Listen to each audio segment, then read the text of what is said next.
사람마다 과시욕이 있습니다. 내가 가진 것, 나의 사회적 위치, 나의 삶의 환경을 가지고 자신을 드러내려는 욕구, 그것이 바로 과시욕이죠. 내가 이런 사람이야. 내가 이 정도는 살아. 그러니까 나 무시하지 마. 이런 마음으로 자기를 과시하는 경우가 많이 있는데요. 자기를 과시하기 위해서 이용하는 수단, 무엇이 있을까 생각해 보면 가장 많이 이용하는 것이 재물, 그리고 물질, 돈, 이런 것들입니다. 돈의 힘을 인정하는 물질 만능주의에서 우리가 살고 있기 때문에 사람들은 돈으로, 그 재물로 자신의 가치나 자신의 존재를 증명하고 드러내려고 합니다. 그것이 과시욕이죠.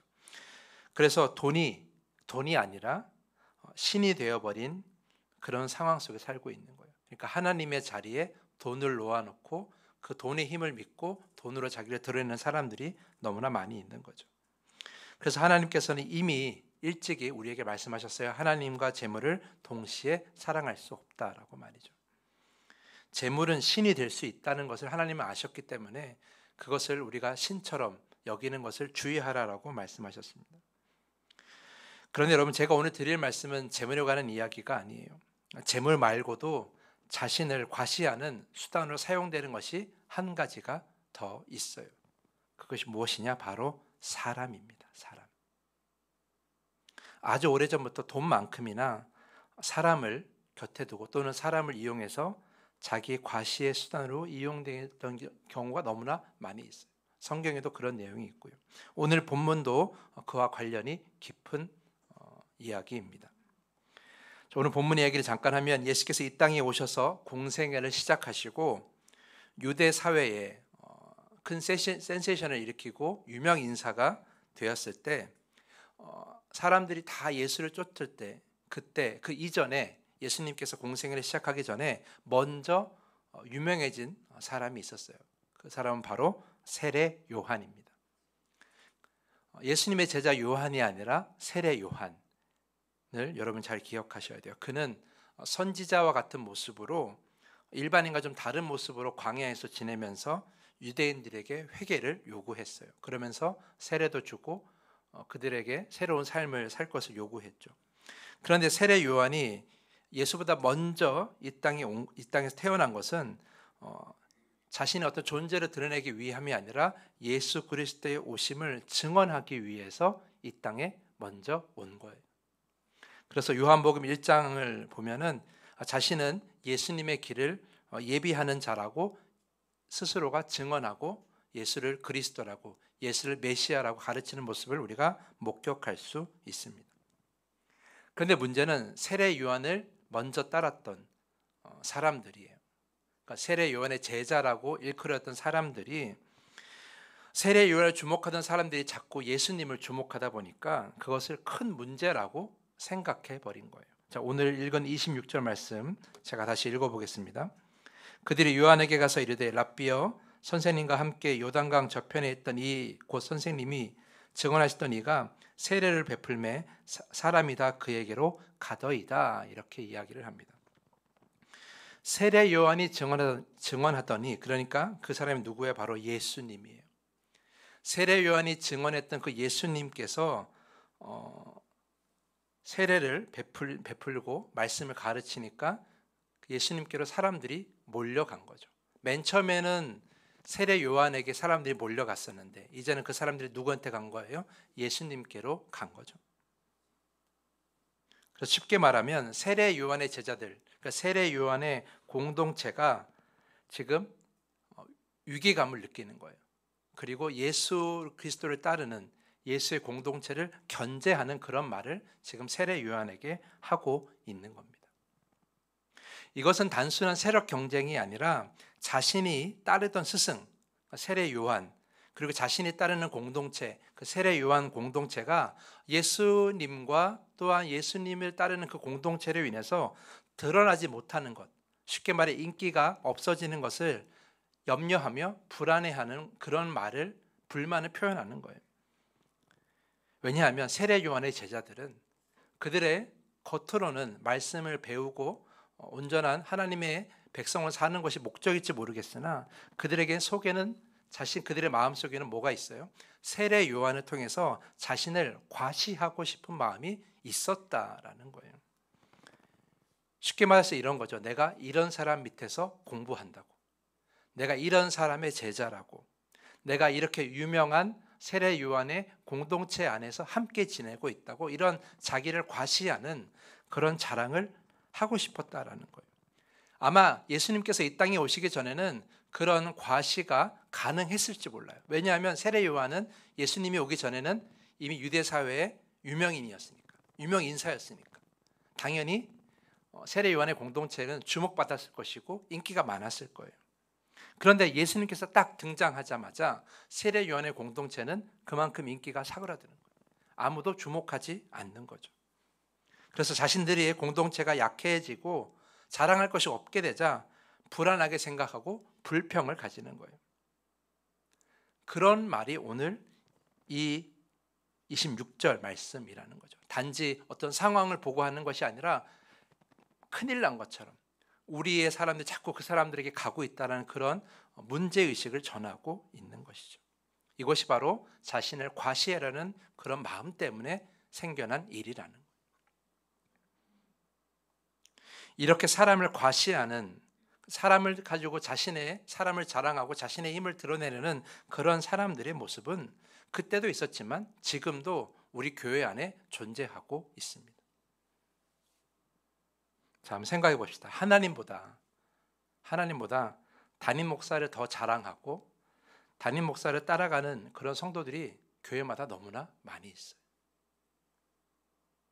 또 세상 사람들에게 믿음에 관한 이야기를 할 때도 주님의 이야기보다 우리 교회 목사님은 이렇다고, 우리 목사님은 이런 사람이라고 이렇게 더 많이 이야기하는 성도들도 굉장히 많이 있어요. 특히 세상적으로 유명한 목사님 있는 교회는 더 그렇게 이야기하는 경우가 많이 있어요.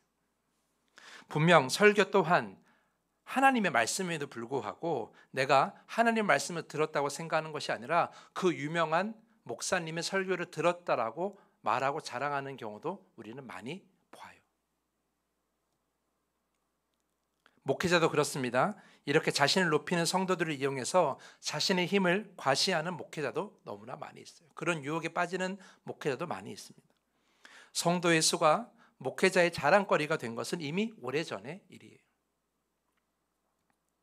선거철이 되면 많은 후보들이 교회를 찾아다닙니다.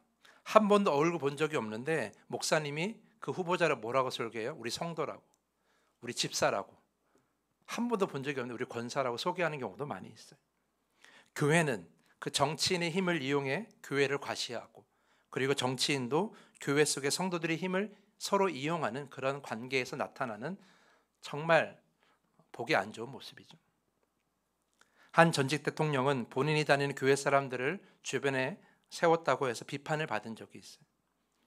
교회 안에서 하나님이 주목되는 것이 아니라 사람이 주목받고 힘의 근원이 사람임을 드러내는 매우 안타까운 일이라는 거예요. 생각해 보면 오늘 본문 속 그 2000년 전에나 그리고 지금이나 크게 달라진 것은 없다라는 거예요. 교회는 하나님이 주인이십니다. 교회는 하나님을 드러내는 공동체예요. 교회는 하나님 나라를 드러내는 공동체여야 돼요. 너무나 당연한 이야기죠. 우리 중 그 누구도 이 진리를 틀렸다라고 말하는 사람은 없어요. 그런데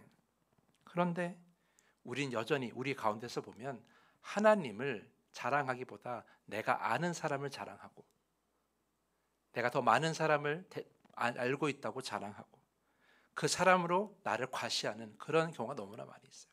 세상 속에서뿐만 아니라 교회 안에서도 그런 경우가 너무나 많이 있다라는 거예요. 그렇다면 세례 요한은 제자들의 이 불평과 불안한 마음에 무엇이라고 대답합니까? 29절 말씀 보면, 신부를 취하는 자는 신랑이나 서서 신랑의 음성을 듣는 친구가 크게 기뻐하나니 나는 이러한 기쁨으로 충만하였노라. 다시 읽어드리면, 신부를 취하는 자는 신랑이나 서서 신랑의 음성을 듣는 친구가 크게 기뻐하나니 나는 이러한 기쁨으로 충만하였노라. 지금 세례 요한은 뭘 표현하고 있어요? 나는 기쁘다라는 거예요. 왜 기쁩니까?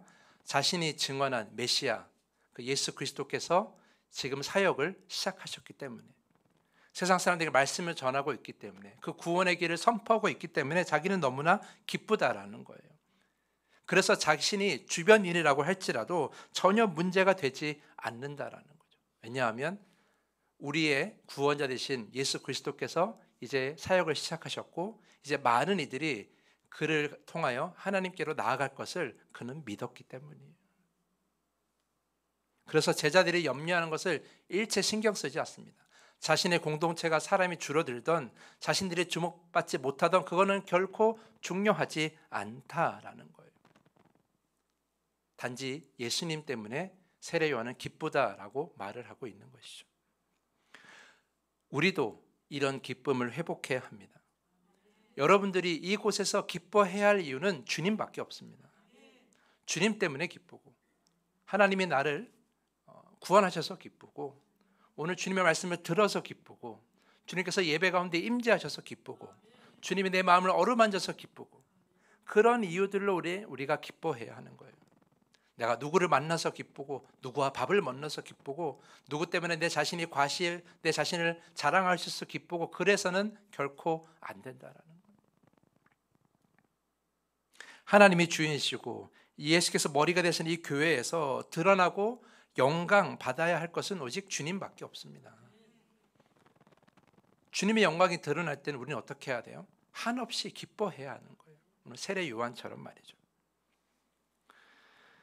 더함교회에 새로운 성도가 등록할 때도 말이에요. 어떤 이유로 등록하면 좋을까? 성도들이 친절해서 등록했습니다. 사람이 많아서 등록했습니다. 가족 같은 분위기에서 등록했습니다. 뭐 이런 이유들도 있고요. 목사님이 잘생겨서 등록했습니다. 뭐 이런 이유. 말도 안 되니까 웃지도 않으시잖아요.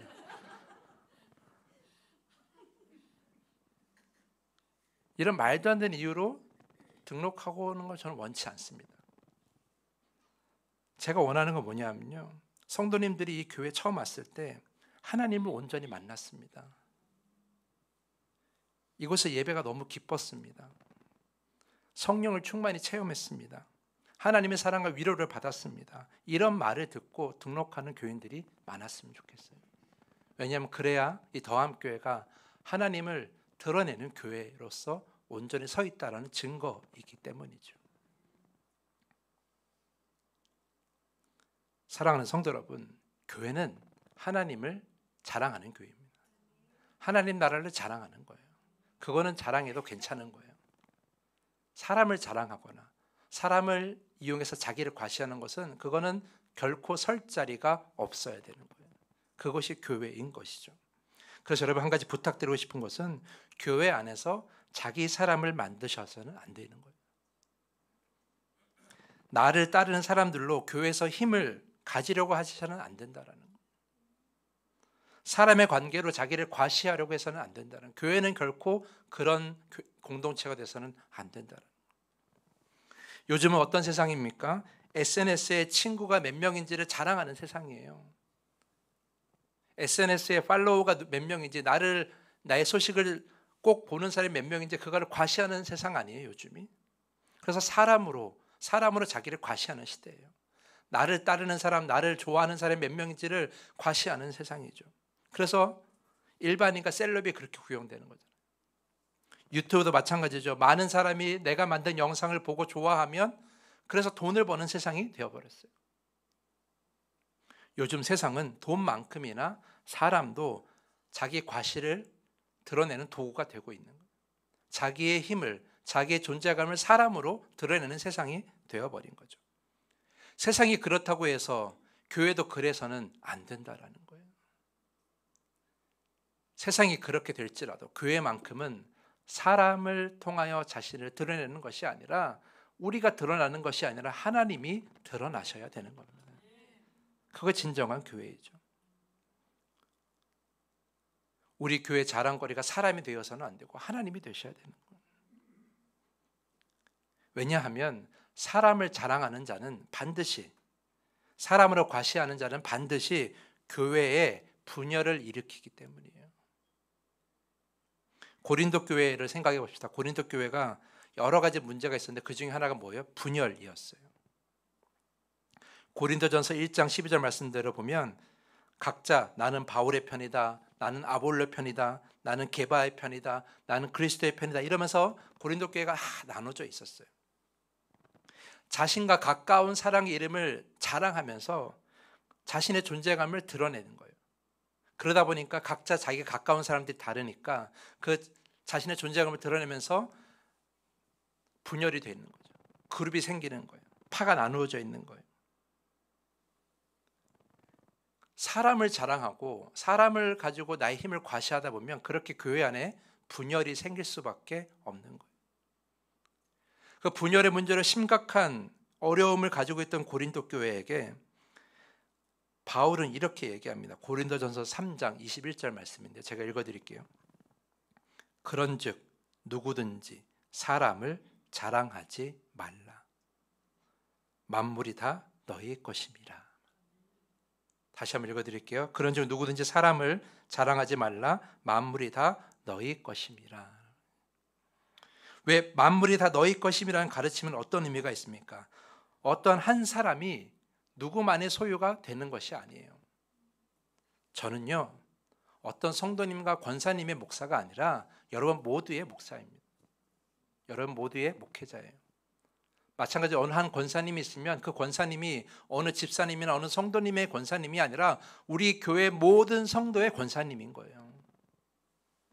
다시 말하면 특정한 사람을 중심으로 특정한 관계가 맺을 수 있는 것이 아니라는 거죠. 왜냐하면 우리는 다 이 세상 모든 만물은 다 누구의 것이에요?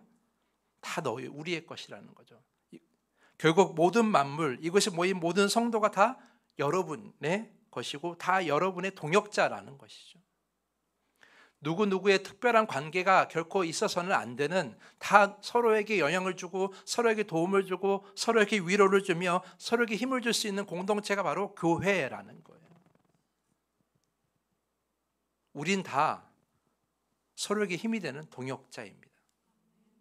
우리 안에 누구누구 이름 또는 누구누구 때문에 분열이 있어서는 결코 안 되는 거예요. 사람을 가지고 자기 힘을 과시해서는 안 되는 거예요. 우리는 다 서로에게 힘이 되는 동역자이고 우린 모두 다 주님의 것입니다. 그래서 고린도서 3장 22, 23절 말씀에 바울은 계속해서 이야기합니다. 바울이나 아볼로나 게바나 세계나 생명이나 사망이나 지금 것이나 장래 것이나 다 너희의 것이요 너희는 그리스도의 것이요 그리스도는 하나님의 것이니라. 결국 하나님에서 우리는 다 하나이고 일체되어야 된다라는 거예요. 그리고 우리가 속한 것은 하나님이고 우리가 자랑해야 될 것은 하나님밖에 없다라는 것을 지금 바울은 가르치고 있는 것이죠. 사랑하는 성도 여러분, 하나님께서 여러분을 구원하시고 하나님 나라의 백성으로 부르신 것은 여러분의 삶을 통해 하나님이 드러나시고 세상 사람들이 하나님을 알고 영광을 돌리게 하기 위함입니다. 그러므로 사람을 자랑하고 내 옆에 있는 사람을 이용해서 과시하려는 그 마음을 지금 당장 버리셔야 돼요. 그런 마음 가지고 있으면 결코 하나님의 영광이 여러분의 삶으로 여러분의 믿음으로 드러날 수가 없는 거예요. 이 마음 버리지 못하면 우리는 하나님의 부르심에 온전히 응답하는 삶을 살 수가 없는 겁니다. 사랑하는 성도 여러분, 누가 여러분을 구원하셨습니까? 누가 여러분의 삶을 온전케 합니까? 누가 여러분에게 참된 복을 주십니까? 누가 여러분이 누리는 은혜의 공급자입니까? 누가 여러분에게 전능하신 힘을 베풀어 주십니까? 사람입니까? 아닙니다. 오직 하나님이십니다. 그런데 왜 우리는 하나님을 높이고 자랑하는 일에는 아무런 계획도 갖지 않고 왜 아무런 생각도 하지 않습니까? 왜 우리는 자꾸 사람을 통하여 나를 드러내거나 또는 내 옆에 있는 사람을 자랑하여 나를 과시하려고 합니까? 왜 우리의 인생에는, 우리의 믿음에는 하나님을 높이는 일이 왜 없습니까?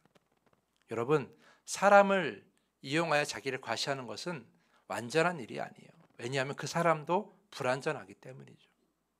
불완전한 사람들끼리 서로를 이용해서 서로를 자랑한다? 그거는 매우 웃긴 일이에요. 어리석은 일이에요. 다 우리는 죄인이고 다 우리는 불완전한데 누가 누구를 증명하고 누가 누구를 드러낼 수 있겠습니까? 우리가 자랑할 것은 하나님밖에 없고 오직 하나님만이 우리를 온전케 하시는 겁니다. 요즘 제가 자주 듣고 있는 찬양이 있어요. 어노인팅의 알파 오메가라는 찬양을 제가 정말 자주 듣고 있는데 그 찬양의 후렴 가사에 이런 노랫말이 있어요. 우리가 얼마나 거대한 손길 속에 있는지 아는 것이 복음이다라고 말이죠. 우리가 얼마나 거대한 손길 속에 있습니까? 그 하나님의 손길이 얼마나 위대합니까? 그것을 자랑하지 않고 한낱 사람의 손에 휘둘리고 사람의 손을 자랑하고 한낱 사람을 높이고 그 사람 때문에 나를 드러내려는 그런 어리석은 삶을 살고 있다면 그것은 그 위대한 손으로 우리를 구원하신 하나님을 무시하는 겁니다. 그런 무시하는 믿음을 갖지 마십시오. 사람을 자랑하여 자기를 과시하고 그런 욕구를 충족하면서 하나님을 무시하는 그런 어리석은 삶을 살지 마십시오. 사람은 우리를 실망케 하지만 하나님은 결코 우리를 실망케 하지 않으십니다.